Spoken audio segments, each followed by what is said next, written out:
The man y'all call the boogeyman of the division. This man is ducking Terrence Crawford. He's been ducking Terrence Crawford officially ever since him and Terrence Crawford had that meeting, that public meeting. What was that, last year now? They had that public meeting and Errol Spence turned the fight down. Man, and people were like, oh, what? Why you saying he ducking Terrence Crawford?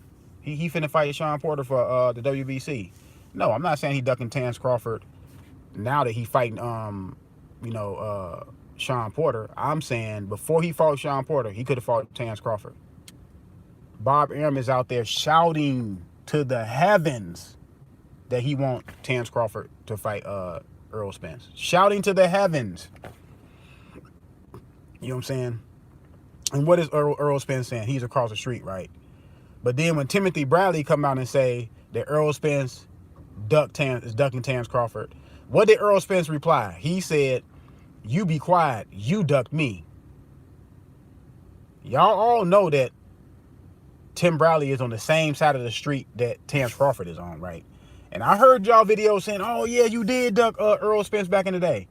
But remember, Errol Spence said that Terrence Crawford was on the other side of the street.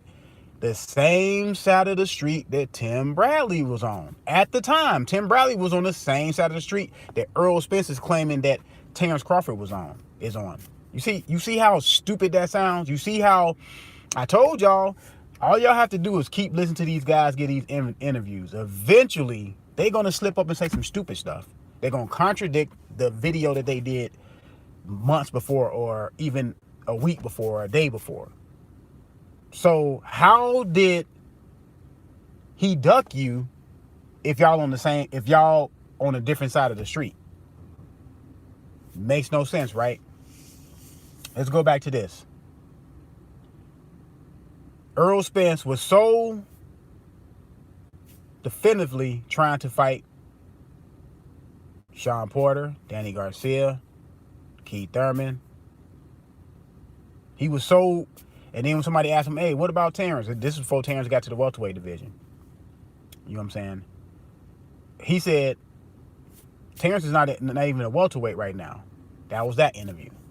And then I believe months later when Terrence was about to move up and he was scheduled to fight Jeff Horn, I'm going to tell y'all what Errol Spence said. After the guy asked him, okay, would you fight Terrence Crawford? He said, yeah, if Terrence Crawford win a title, if he beat Jeff Horn, come talk to me. We can make the fight happen. He beat Jeff Horn. Impressively. Handled Jeff Horn. Jeff Horn is a bigger guy. Jeff Horn fought at 154 at some point. Fought some fights at 154. Strong, big, rugged guy. So he beat him. Stopped him. You know what I'm saying? And then a couple months went by. They asked Errol Spence again. This is all the timeline. Would you fight Terrence Crawford? Oh, he's on the other side of the street. What? You knew he was on the other side of the street when you said that you would fight him when he get a title. You knew that already. All you had to do is say, when the guy asked you if you wanted to fight Terrence Crawford before he beat Jeff Horn, you just said, it doesn't matter if he beat Jeff Horn. He's on the other side of the street. Then I would have, at least you would have had some consistency. At least the consistency would have been there. But the consistency is not there. So now we have to go to other things. Why don't you want to fight Terrence Crawford? And I keep telling people, he don't want to fight Terrence Crawford. That's too much skill, man. He's not in a hurry to fight Terrence Crawford. Not that Terrence Crawford, I'm not saying that Terrence Crawford will hurt him, or he's afraid that physically Terrence Crawford will hurt him or something like that. No, because he knows that Terrence Crawford has too many tools in the tool shed. And Terrence Crawford can really beat him off his back foot if he wanted to. Terrence Crawford can make it that type of fight and beat him off his back foot. Terrence Crawford can beat him coming forward. Terrence Crawford is just as a bigger puncher at welterweight than Errol Spence. Yes, I said that. Terrence Crawford has stopped everybody at welterweight. Oh, he didn't stop Amir Khan. He was on his way to stopping Amir Khan. Amir Khan, he pulled out the fight. He knew it was coming. We all know by looking at that fight, we all know how that fight was going to end. That fight was going to end in a stoppage. He stopped everybody at welterweight. You know what I'm saying? He had 3 fights at welterweight, stopped all of them. He got just as much power at Errol Spence at welterweight. I don't care what nobody say. Errol Spence is not this overly powerful guy at welterweight like people say he is. Yeah, he beat people up with accumulation of punches. He get people out of there. Yes, he does. Got to get a man that much respect. He's not a big puncher at welterweight like Tito Trinidad was at welterweight. He's not that big. He's not that puncher like that. He's not punching like that. But he can punch. But it's not like he's not a one punch. He's gonna knock you down. He's accumulation. Then then he wears you down and he gets you out of there. Good body puncher. But Terrence Crawford can neutralize. I had a conversation with my friend yesterday, and he was saying that Errol Spence is big and strong. He's gonna do this, gonna do that. He come forward. Yeah, that's fine. When he fighting other fighters. But when you fighting a guy like Terrence Crawford, who people fail to realize how good Terrence Crawford is defensively, because Terrence Crawford has been walking guys down lately. Terrence Crawford has been taking the approach of being the lead puncher in a lot of fights. Go back to that Breeders' Prescott fight. Oh, that's Breeders' Prescott. No, I'm just saying, look at Terrence Crawford's style, how Terrence Crawford can. Go to the Postal fight. Terrence Crawford can be defensively responsible. He could be defensively responsible when he wants to. He has that. He has that ability.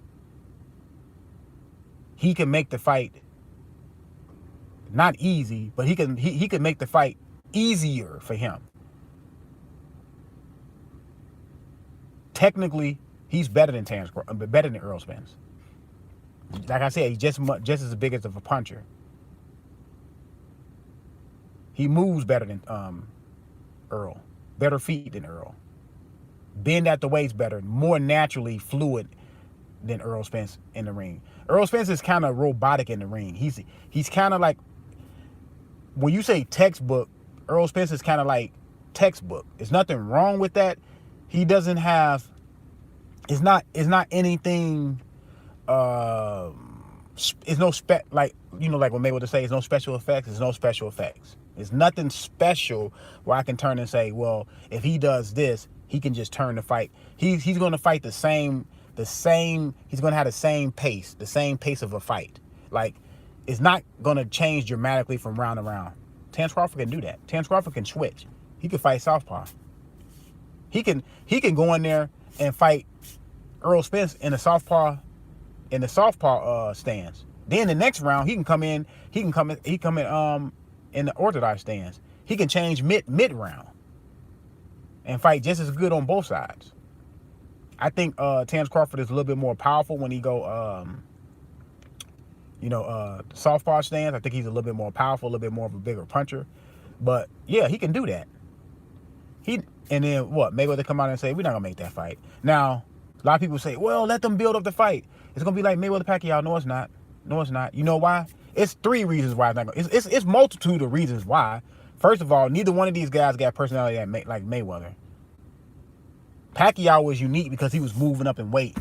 That's why, even though Terrence is moving in weight, Pacquiao was coming from lower weights coming up, even lower than Terrence. Pacquiao had a country behind him, the Philippines. Pacquiao had that game type quality to him. To like, if you built him in a game, he looked like one of those guys in the game that's like destroying a lot of people. And then you had Mayweather, who had beat De La Hoya to become the cash cow. And then he started doing his stuff by like fighting Ricky Hatton and those guys. And then Mayweather was coming up. Then he beat De La Hoya, and then he became a household name. You know what I'm saying? So, and then the introduction of the internet was just blowing up. Came at the right time. The internet just blowing up. Mayweather had that 24/7 that blew up. So it's a lot of things that happened. Pay-per-view was still in effect. People were still buying pay-per-view buys. And then the LDBC, not LDBC, the boxing community came out with all these channels. Then everybody was debating Mayweather Pacquiao for years and years and years. That was a perfect storm.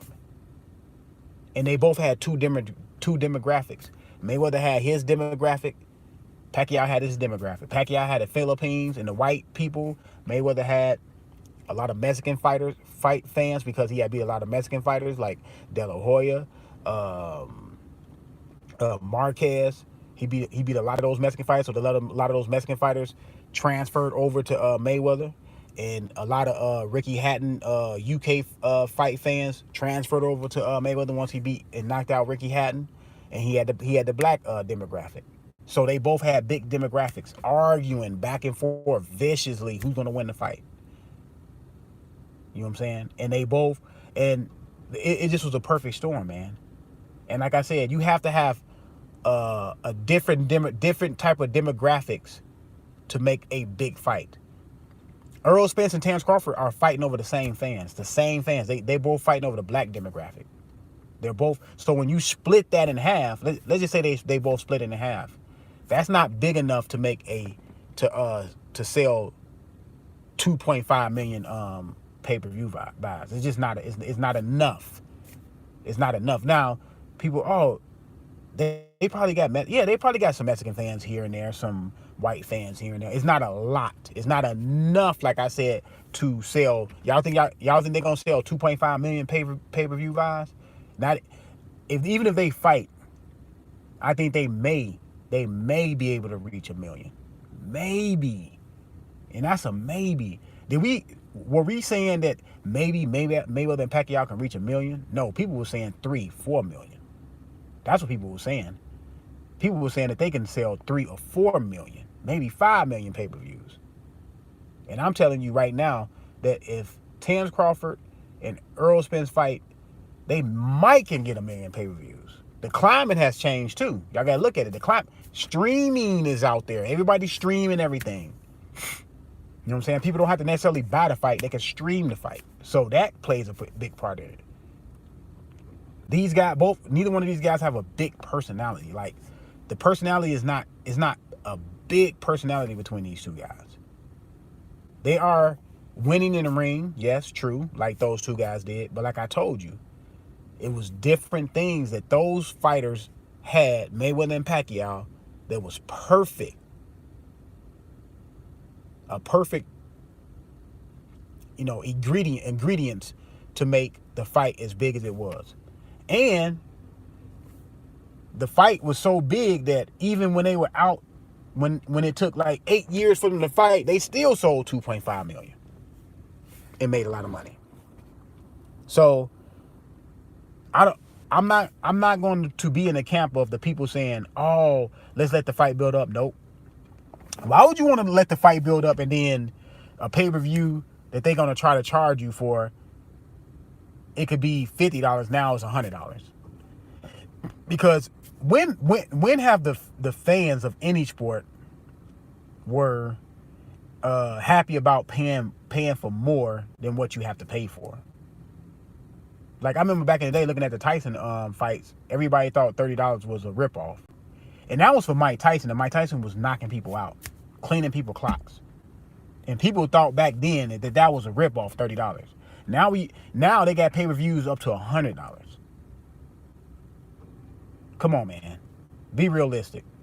The fans are out there. There's a lot of fans out here, man, that are putting roadblocks in front of these fights. Instead of making the fighters, holding the fighters accountable, and when you get a chance to interview them, the people that have a chance to interview them, asking them and telling them, like, man, you got to make the fight. They are helping the fighters put up the barriers. Helping, like, and a lot of them cheering on the barriers. Oh, freeze out AJ. Freeze out Tyson. Freeze out Tyson Fury. Freeze out Terrence Crawford. Freeze out this fighter. Freeze out a fighter. Come on, man. Not how silly that sounds. Freeze him out, man. Don't fight him. The fight, look, I'm not saying a fighter has to fight everybody, but he has to fight the fights that make sense. If a fight makes sense, we should not be putting up, as boxing supporters, we should not be putting up barriers for these guys not to fight. And these fighters and promoters, they listen to all these videos, right? I'm not going to say all the videos, but they listen to a lot of videos. They hear the barriers that y'all are okay with putting up. So guess what? They're gonna hide behind those barriers because y'all are saying it. Man, this fight shouldn't happen because he's not getting as much money. Who cares about how much money they get? And that's for their lawyers and their representatives to help the fighter get the most money they can get. That's not for us. That's not for a fan to go out there and say, well, he don't sell enough pay-per-view buys. Are you silly? Are you silly in the head? That a fighter should not fight this guy and the fight makes sense. He should not fight that guy because that guy don't sell enough pay-per-views, or that guy don't sell out the arena, or that guy is this, he's that, he's from the UK, he's from the US, he's from Germany, he's from this. That sounds silly, man. The boxing community should be demanding these fights, especially the fights that make sense. No, they sitting out here fanboying. Oh, I'd rather just talk about the fight, the matchup. I don't want to really see my favorite fighter fight that fighter, because if once the fight happened and if my favorite fighter lose, then the conversation is over. I have nothing else to talk about. A lot of these people build their channels off of one or two fighters, because eventually those fighters are going to suffer losses. Then what are you going to do when those fighters suffer losses? What are you going to do? What are you going to talk about? Then you got to look for somebody else to clamor on to. My channel is not built off of one fighter. A multitude of fighters. Fighters I enjoy watching. Fighters that I enjoy that are coming up, like Sakura Stevenson, Gervonta Davis. The little guy they call B-Hop. I seen him fight a couple times. He can fight. You know, some fighters out there that are on the come up. Then, you know, some fighters that's been around. I like Terrence Crawford. I like Keith Thurman. I like Deontay Wilder. But I'm not a fanboy of none of those guys. I want to see those guys fight. I want to see those guys be great. Whether they lose, win, or draw, doesn't matter to me. I want to see them test themselves. The one thing about sports is about you being able to test yourself. You have to test yourself against another fighter. Be willing to test yourself against another fighter. If you're not willing to test yourself against another fighter, then, or you're not willing to see your fighter test themselves, then why are you even in a sport? You in a sport guy after guy after guy? It makes no sense. Like I said, Errol Spence is kicking a can down the street, and then there's people saying, "Oh, title." They talk about the man like he don't have a title. Freeze him out. How can you freeze him out? You want to be undisputed. And a lot of these fighters are listed to these boxing channels. They are listed to these boxing channels. They starting to sound like these boxing channels, man. But like I said, man, I said what I had to say, man. You have to what's up, man? What's up? People were saying $20 was too much for the zone. Yeah, I know. People saying $20 was too much for the zone. I mean, I got the zone. I don't care what nobody say. Like I said, I'm not a supporter. I'm not I'm not loyal to none of these. I'm not loyal to the zone. I'm not loyal to PBC. I'm not loyal to Showtime. When HBO was around, I wasn't loyal to HBO. I'm not loyal to ESPN. I put my money and my time behind whoever. If the PBC is showing the fight that I want to see, making the fight that I want to see, then I'm gonna look at PBC. If ESPN is showing the fight that I want to see, I'm gonna look at ESPN, the zone, so on and so forth. I'm not finna go out here and be loyal to name one of these networks. Not one. I don't care who's behind it. Under PBC, that should be happening. And that's what gets under my craw when people say that doesn't mean that we're gonna see it. Really, I don't even see these guys fighting for a while, because Errol Spence even said it with his comments. He don't have to say it. He said it without saying it. He said, they asked him a question. He said, I'm going to fight this fight with Sean Porter. I'm going to win this fight. Then I'm going to fight try to get the fight with Manny Pacquiao, win that fight. And then I still fight Danny. I still fight Keith Thurman. That's a 2-year plan right there, because these guys don't fight enough. They do not fight enough for you to say, oh, that fight is going to happen in a hurry. It's a 2-year plan. That's a 2-year plan, 2.5-year plan. A lot of these guys fight once a year, let alone twice or 3 times a year. They fight once a year. The guy Tevin Farmer, I think he already fought 3 times this year. I think Tevin Farmer gonna fight 4 times this year. That man getting it in. He getting that work in. if Errol Spence fought 3 times a year, I say, okay, that's a 1-year plan that he got right there. About a 1-year plan. But no, that's a 2-year plan. So that fight, what, 2022? Terrence Crawford is already, what, 33 years old, 34? They're trying to wait for the man to slow down. Trying to wait for Terrence Crawford to show signs of slowing down. That's what this is all about. Hey, man. Hey, y'all. Thanks for coming through, man. Thanks for coming through, Real Glove Middleton. I'm going to be back with another one, man. I got to get out of here. Peace.